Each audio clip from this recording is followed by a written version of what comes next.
Welcome to The Performance Show, a videocast interviewing athletes, coaches and sports scientists from around the globe. Please welcome your host, Lachlan Puyol from Puyol Athletic Development and Performance.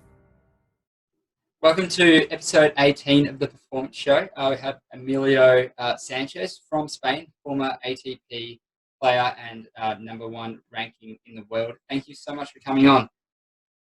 Thanks to you. No problem. So, Emilio, you're the co-founder of the Sanchez-Casal Tennis Academy, and you started that with Sergio Casal, your former doubles partner. Is that something that you wanted to do sort of during your career, or is it after you retired? Well, no, actually, when in my starting moments as a pro, well, not as a pro, as a junior, it was so demanding back in Spain to be able to combine the tennis with the studies.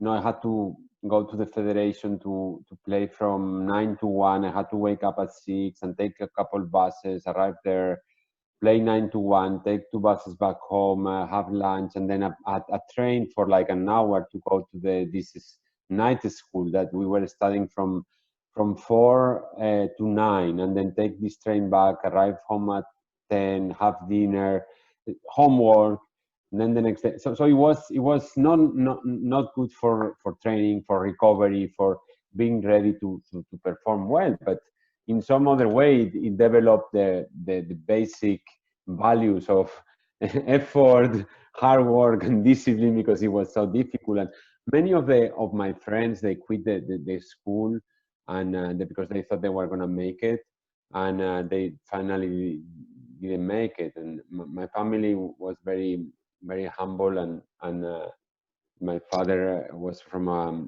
very low class, and so he studied with a scholarship from the government, you know, like a very tough way. So he will not let us quit the school just to play tennis. So we had to keep going that way. It was so difficult. So then in my professional years, I always had this idea of trying to make this academy, because I saw in America all these big centers and the possibility for the college and the tennis. So I said, wow, education and tennis. And so as soon as I finished, I got together with all these pros like Sergio and Antonio and many coaches that we worked together, and we created this first academy with studies in Europe with high school. And then we created middle school, and then after went to, and now in Barcelona you can go from elementary, so almost from 5 years old you can come in and almost start with us until you graduate, and then you go to the college pathway or to the pros, you know. And it's been a great ride. Here in the US, where I am based now, we do middle and high school, so we start at 11 years old. And it's been a great journey, and being together with kids with the part of the education has been very demanding, and I had an amazing staff and on the tennis side, but also on the school. And we are accredited by the top accreditor for high schools and from the US, and so it's very demanding procedures and procedures to be able to arrive and do well, you know. And our students, they go to the best colleges, and I think they develop themselves well to be able to go to this challenging world and make a difference, no, as tennis players, but also as many jobs. And we now being 21 years in Barcelona doing this, so now there is guys that they have incredible jobs, and they're making so much more money, and they're writing great stories with the way they learn through us. So we are very challenged, because it's a very strong legacy that we left through all these years. And there's been a whole rise of European tennis academies like Mouratoglou, just to name one. We see in the Roland Garros draw, there was 14 European players out of 16 in the fourth round. Mm-hmm. Do you think that the European academies, the European philosophy for tennis players is different compared to the rest of the world? Well, I don't think that it's different. They just grow different. In Europe, we have very strong club structures in Germany, in Italy, in France, in Spain, and so the clubs are the driving force for the tennis, and the clubs are willing to invest on coaches. They are willing to let these coaches fulfill their dreams and not only socialize the tennis, but on top make it like a developmental competition schools. So there is many clubs who promote that. In Germany, there is all these competitions around the clubs. In Italy as well, Spain is also very strong, and most of these clubs that they do events, they do tournaments. They have also these groups of competition and these little schools, and so it's a very strong cultural way to be in a club in Europe and being able to be developed there. And on top, then you have some of these big structures where you can do the schooling, and like in Sanchez-Casal or Moratoglu or now Natal and other people, no. But I think that we all feed ourselves, and European tennis feeds themselves through the clubs, and that's the biggest, I think, the biggest success.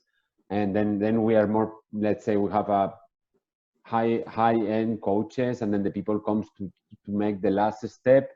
But the real job is done on the base, is done on the initiation, when the people starts to play, let's say from five to 10. That's the challenging years for the players. And in Europe, I think that there is many places that you can have fun and get the love for the sport during those early years where you still don't compete, which is the biggest challenge for tennis. Right. And you've had ATP players like Murray, Dimitrov, WTA players, Kuznetsova, Daniela Hontakova, train at the Sanchez-Casal Academy. Did you have any sort of influence on them, or were they sort of there with their private coaches?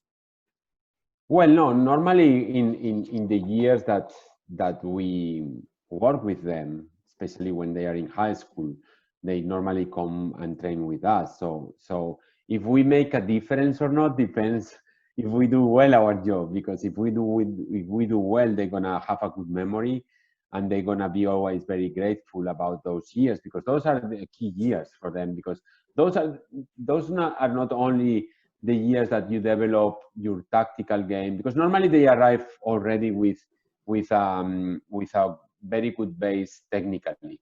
They all know how to hit the forehand, the serve, everything, like you learn in the previous years. But when they arrive, like Andy at 15, he's already a good player. Right. But he didn't develop tactically, physically, or mentally. So tactically, if you give him the right patterns and the right training, he's gonna be able to do that more often. And then if he goes and develops himself physically well, and then he's going to be able to do it in the long term. So he's going to be able to apply that longer time in the matches. And then what is the most important is that when you are in the 15 to 18, is that you are finalizing, polishing your character. How are you going to react in the important moments? What decisions are you going to, a good decision maker? Are you going to fight well? Are you going to handle well adversity? Are you going to become more resilient? Because in tennis, you need to adapt to lose. Are you going to accept losing to be able to win? And because the people know, I love to win, but you need to accept losing to arrive to win, no?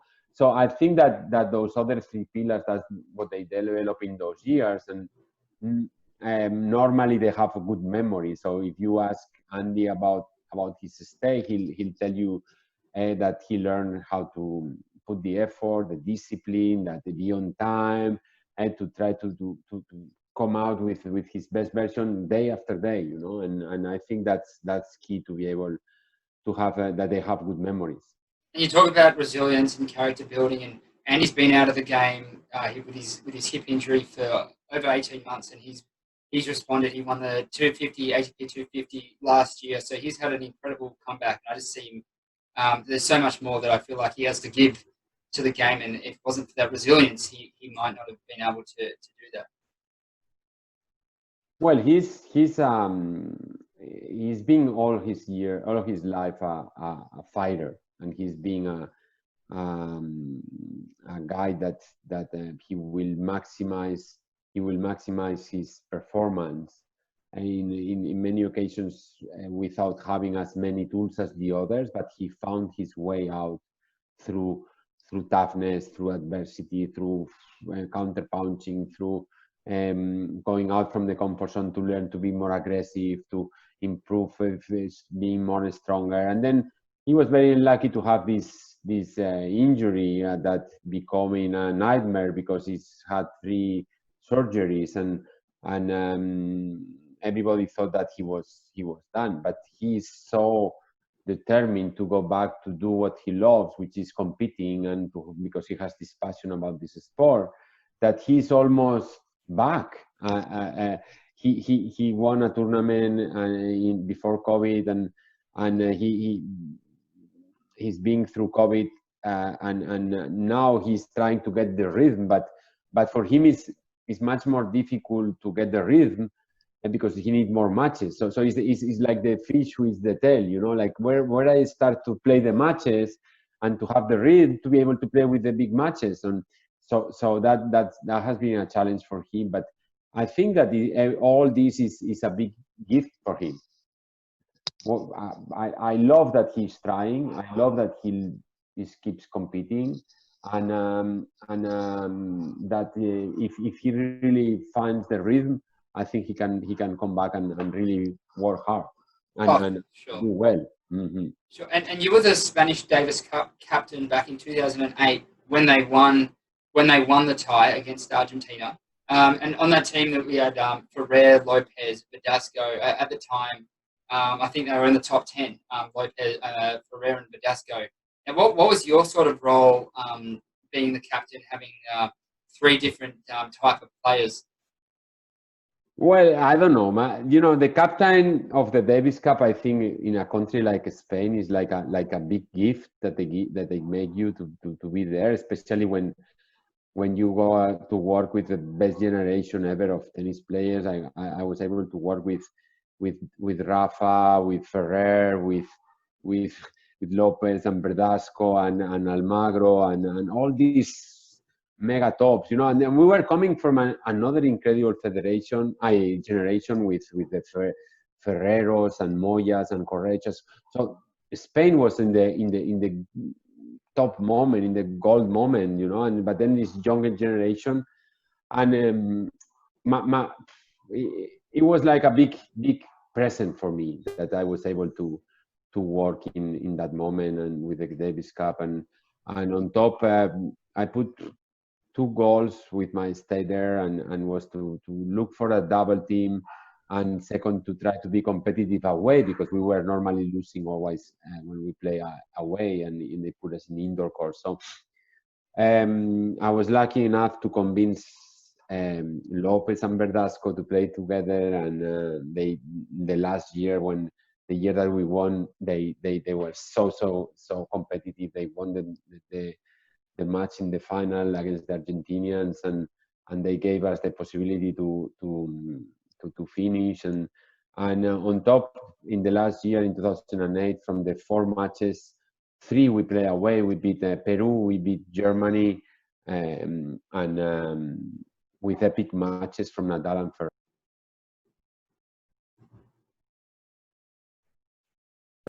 on the final. So it was amazing, right? And I got to know these amazing players, and I got to know Rafa well, and it was an honor and a pleasure to be there at that time and to have that big win.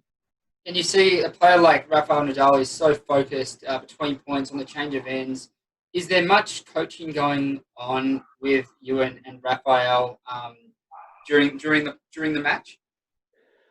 Well, Rafa is. I was telling yesterday to another friend that we were doing a podcast, and I was telling him that Rafa is a guy that his only goal is to be there. You know, his only goal is to just continue being a warrior and a fighter. So when you are in the court with him, he finds anything that he can find to be able to compete. And it was amazing to be on the court with him, with such an incredible mind that understands perfectly, that sees the tennis so well. And even if he sometimes will be on the court and will need some kind of support, no? So to be there in Davis Cup, that you can talk to him and everything, was it was an incredible learning opportunity for me. Yeah, yeah, and Rafael has just won his 13th Roland Garros title, which is absolutely incredible. How do you think his game styles changes when he goes to Wimbledon after the 2 weeks compared to the French? Why is it so much? Do you think it's so much more of a struggle for him at Wimbledon? Obviously, he does very well at Wimbledon, but not compared to the success that he has at the French. Well, I think that he adapts incredible. I believe that with his extreme grips and his return position and what he's done in grass is outstanding, and I think that the mental pillar makes him be competitive as well on grass.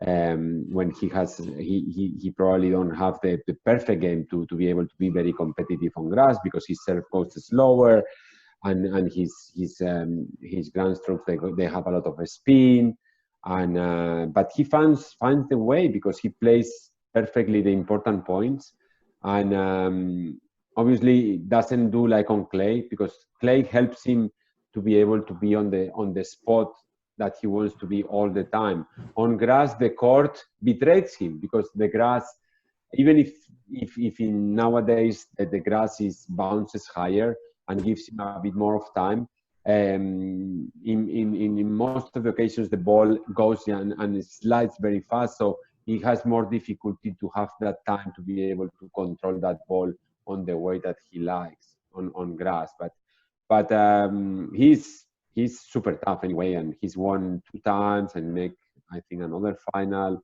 So he's an amazing player everywhere he goes, and obviously he's not like the super king like he's on clay, that he finds always his spot. But he's an amazing player everywhere.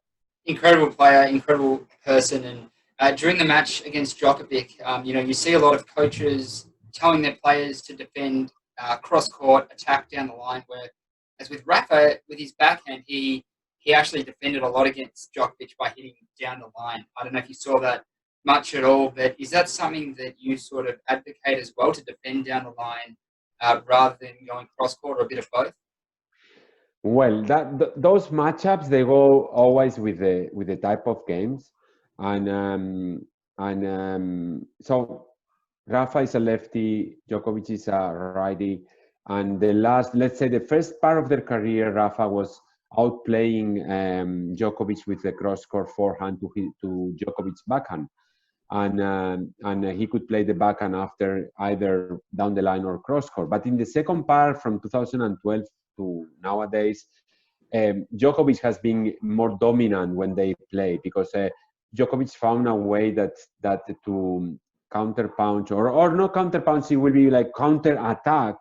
He was attacking Nadal's forehand with the cross court. So and Nadal was losing the ground and was losing the court, and then he was short, and then Djokovic was able to put him out from the place, So what Rafa did very well on the final, and I think surprised Djokovic, is that he decided to go with this same tactic as Djokovic does.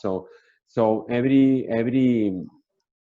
time that he had a chance, he'll try to, when Djokovic attack with the forehand, he will not lose ground. He will stay inside the court, go with it down the line, or as soon as he goes with the cross court, he'll go either with the down the line backhand, or he will go with the cross court. He won like 6 points or 7 points with a cross court backhand towards Novak's forehand, and that was something that was very new. But the great lefties that they have the cross court backhand, they take us out from our area to the righties.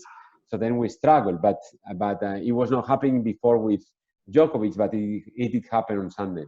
And when we compare and contrast that when he plays Federer, he hits a lot more to his backhand. That high, heavy, loopy ball to the backhand, actually, I mean, it looks like he sets up a lot more points for that. Yeah, but because he does that, but those are like preparation shots. But why he was controlling Federer most of the times was because after that opening to the backhand, and then Rafa had all the court to be able to go with his forehand to the Federer's forehand. So he had like the open court. What happened is that Federer in the last matches that they played, he was following the patterns from Djokovic and attacking Rafa also with the cross court. So Rafa has been working very hard to be able to defend aggressively on the forehand side and don't lose court, because he was playing so far that he was losing court and he will never regain again the initiative. And Rafa is a player that needs the initiative, and he's not like super aggressive on his shots, but he needs the initiative and he needs to control the court. So, and he was losing it at the time, but now it looks like he regained it. So we'll see in the next matches with Federer how it goes with the matchup, or with Djokovic on hard courts when the court is going to help him a bit more when he makes the openings. We have to think also that in this final, Rafa still won less points than Djokovic. So Djokovic was more aggressive player. The only thing is that he make way many more mistakes than he normally does. So that make him a bit more vulnerable. Yeah. But we'll see on hard courts how that plus and minus works with the points that you win plus the mistakes of the other one. Right. And the Australian Open, obviously, it's the next Grand Slam coming up. The courts do play a lot slower than what we see in New York. So you would think, assumably, that it would actually be more beneficial to Rafa with a slower court. Well, no, Rafa does well, but the thing is that he didn't go to New York. But he's played very well in Australia many years, and so he's a place where he likes to play. The only thing is that he's very good, but is the master venue for Djokovic. This is where I think Djokovic won 7 or 8 times already. Yeah. So that's his like Australia for Djokovic is like Paris for Rafa. So it's the court that he feels perfect. So, but you always have to count on Rafa, and more this year, because everybody's gonna have to arrive like 1 month before. So I think everybody's gonna be in super shape there. Yeah. And everybody was well rested through COVID. So if things go normal, I think that this year the level of play in Australia is gonna be amazing. Yeah. And you see players like Rafa and Federer. They both have 2 different coaches. Nadal's got his uncle Tony, and he's also got Carlos Moya. How do you sort of think that relationship works, having 2 coaches? Well, that depends on each of the players and the real relationship between them and those coaches, and it's clear that these players need the attention of the details so much. So I believe that with the coach on the day-to-day, you can really work on some of the stuff, but you are more used to the boys and more used to the fundamental relationship and demand that coach brings on the table. But since these guys, they've been all the time challenged and trying to come out from their comfort zone to be able to be the best that they can be every time, and they keep improving and they keep being more aggressive, more defensive, more angles, more. So they trying to maximize their potential. They bring people to try to help them in details, and they bring especially, like they bring people for a special situation. Right. And I think that the other coaches, they adapt to it very well, because it's you know, it's these guys, they are looking for excellence. They are like superheroes, you know. So it's not about how, if I is to try to help. When you are a coach, you have to try to help the person to be the best that can be. So you cannot be possessive or jealous about someone coming and bringing something in that you are not able to bring. So if and the other person brings something extra, you work as a team and all win. So even Uncle Tony now is being 3-4 years away. So if Rafa wins, Rafa is where it is a lot, thanks to maybe the years that they were together. Now he works with Moya and Roach, but Rafa is always going to be part of Uncle Tony, you know, and the same with Roger or Djokovic with Baida. Even if he brings Ivanisevic, Baida is so important and so determined on making that player become the best that they can become every day. So I think that they have to be more open-minded, because they are more demanding and they want to be better, and they don't want to lose their spot to the young players. Right.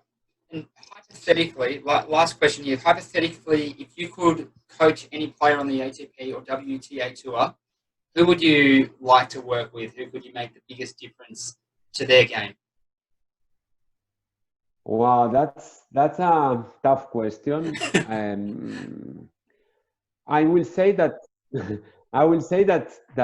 first of all, it will have to be someone that we connect first, so that we have this empathy, that the person has this mentality to be able to work and to come out from the comfort zone, to be able to be better and to maximize the opportunity and to maximize their game. You know, there is a lot of players who play very well, but they don't go over the edge to be able to keep improving. They just do what they do very well, but they don't have this drive that Djokovic or Federer or Nadal has, that they always want to keep improving, to be able to be up there, you know. So I would like to have someone like that has this mind, and I think that is it could be anybody that really wants to work hard and to become the best. I was the type of player that didn't have big shots, that didn't have big game, but I developed myself in a way that I passed from play only on clay from the back of the court, and then I passed to play inside the court. I get to volley, not natural volley, but I volley well. I play very well on hard courts. I even play on faster surfaces. I was #1 in the world in doubles without being a natural player. So I will need someone that really wants to work and listen, to be able to arrive to do new things on their game. You know, I would not like to be there sitting just to be there on the bench without making a difference. I would like that I am the support for that the player makes a difference. Right. And you see a lot of coaches there that they go from one player to another one, and they don't make the player don't make the difference, and the coach is sitting there like it's the big thing. You know, no, I don't want that. I don't even need to sit there, but I need that the player makes a difference. And you say, oh, this guy now changed his game and he's playing better and he's playing different and he has many more tools. That's where I look on coaching. Emilio, thank you so much for your insight on the coaching world and on the game today. So insightful, and I think that would really get through to and resonate with a lot of coaches out there. So thank you so much. Thank you so much to you, and a lot of luck, and thanks for what you do for the tennis industry. Thank you.